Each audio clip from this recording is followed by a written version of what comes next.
Hi, in this video I am going to show how to compose an email in Bulbul CRM. So for composing an email, firstly we need to do is we need to sign in to our mail. So we just need to go to profile and email integration. Here we connect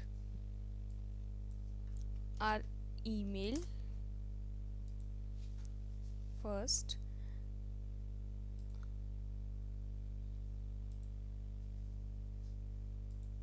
Then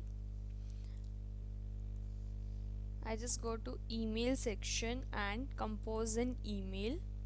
Suppose I want to send it to someone like